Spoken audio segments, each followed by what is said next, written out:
Good evening, everybody, and welcome to the 2017 Meet the Candidates Forum for the Aboriginal and Torres Strait Islander elected body elections, which kick off in a couple of days' time.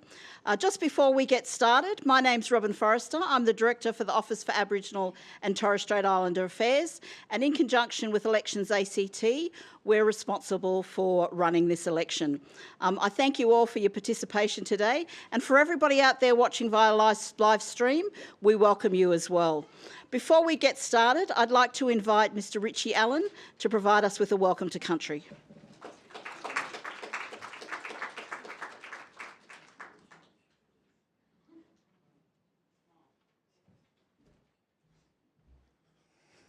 Thank you, Robin.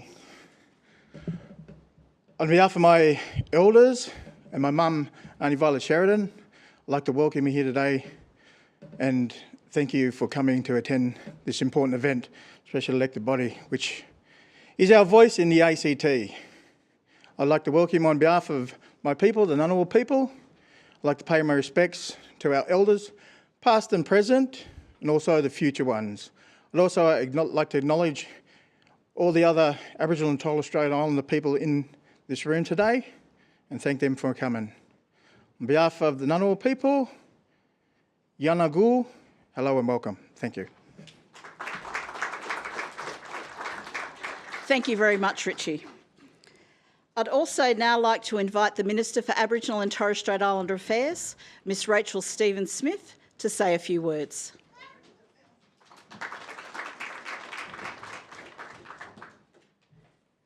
Thank you, Robin, and thank you, Richie, for the welcome and for stepping in at such short notice. It's much appreciated. I also just want to acknowledge that, of course, we do meet and we will be having this forum this evening on the land of the Ngunnawal people and pay my respects to elders past, present and emerging. And I also want to acknowledge and respect the continuing culture of the Aboriginal and Torres Strait Islander people and the contribution that all of you make to the life of our city and our region. Tonight's event is an important milestone for Aboriginal and Torres Strait Islander people in the ACT. It's important because it gives the ACT community an opportunity to meet the candidates, whether here in person or on the live streaming, who are contesting the seats for the fourth term of the ACT Aboriginal and Torres Strait Islander elected body. As you are all aware, a record number of 25 candidates have put their hand up for the 7 positions on the elected body, and I'm really excited and pleased about that. And I know the ACT government is very warmly welcomes the enthusiasm with which people have embraced this process. The Aboriginal and Torres Strait Islander Elected Body Act, which established the elected body, is a unique development in the history of Aboriginal and Torres Strait Islander relations in this country. The elected body is the only jurisdictional body of its kind in Australia that works with the government of the day to progress the policy agenda for Aboriginal and Torres Strait Islander people in our community. In my brief experience in the government, I can say that I've experienced the elected body as a strong voice for the community as it advocates for the rights, goals and aspirations of Aboriginal and Torres Strait Islander Canberrans and ensures greater interaction between government and the Aboriginal and Torres Strait Islander community. And I look forward to working with the next Aboriginal and Torres Strait Islander elected body to ensure that that continues and that we facilitate a really strong and ongoing conversation with the community. As you all know, we currently have an agreement, the Aboriginal and Torres Strait Islander Elected Agreement 2015 to 2018. We'll be working with the next elected body, the newly elected body, to talk about refreshing that agreement. And as I said in Senate estimates, in estimates in the Assembly the other day, we're open to a wide conversation about what that new agreement will look like. And I really look forward to having that conversation with the elected body and with the broader Aboriginal and Torres Strait Islander community here in the ACT. We're watching closely the processes that are occurring around treaty and agreement making in other states and other jurisdictions. The elected bodies we've had so far, of course, have played a critical role in various policy outcomes for the ACT government. Employment targets have been incorporated into the personal key performance indicators of senior executive service staff in the ACT public sector. All directorates have or are developing reconciliation action plans. An Indigenous development program was completed in May 2017. The 2016-17 Aboriginal and Torres Strait Islander Omnibus Budget Initiative saw the approval of a number of programs specifically targeting the 7 key focus areas of the agreement. And of course, an older person's accommodation project has delivered 5 culturally appropriate villas for older Aboriginal and Torres Strait Islander public housing tenants.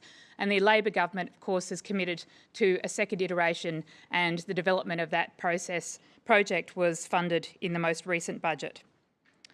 I've no doubt the incoming elected body will continue to consult with the community and the government in the development of a new agreement or a refreshed agreement to supersede the current one. As with previous elections, of course, the election this year will be held in NAIDOC Week, which is an important time for Aboriginal and Torres Strait Islander people to come together, as you all know, to celebrate your culture, and is an ideal time for Aboriginal and Torres Strait Islander Canberrans to vote for those they think will best advocate for their rights, their goals and the aspirations of the community. Of course, we understand that NAIDOC Week is a time of national celebration, and many people will be travelling during that time, including, for example, to the National NAIDOC Ball in Cairns. Voting will be open for 8 days from the 1st to the 8th of July, but there will also be the availability of postal voting for those who won't be in Canberra during that time. I'd like to conclude by thanking the members of the current elected body for their diligence and their service to the Aboriginal and Torres Strait Islander people of the ACT, and for their frank and fearless advice to me as Minister. Finally, I'd like to thank Robin Forrester and the team in OATSIA for the support that they have provided me and all of you and the elected body. And last but not least, I'd like to thank Elections ACT for the work they've done to ensure a robust process is in place for the upcoming elections. Thank you to everybody who's standing. Thank you to everybody who's going to vote. And good luck to all the candidates this evening. I know how nerve-wracking it is. Thank you.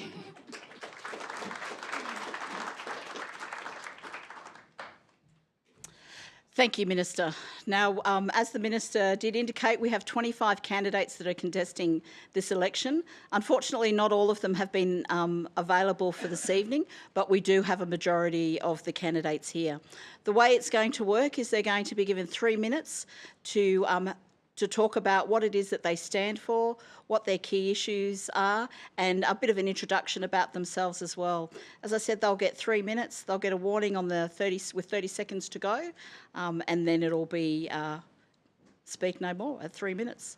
Hopefully we'll get through this nice and smooth, and we'll see how we go. We are going to have a break halfway through, a 10-minute break just to allow people to have a bit of a stretch and so forth. So if you are out there watching it live stream, when we get to the 10-minute break, that's not the end of it. We'll let you know, but there will be a little bit of a break and there won't be much happening on the screen bar the logo that's up here. So without any further ado, I'd like to call on our first candidate to present to you, and that's Ms. Janara Goran.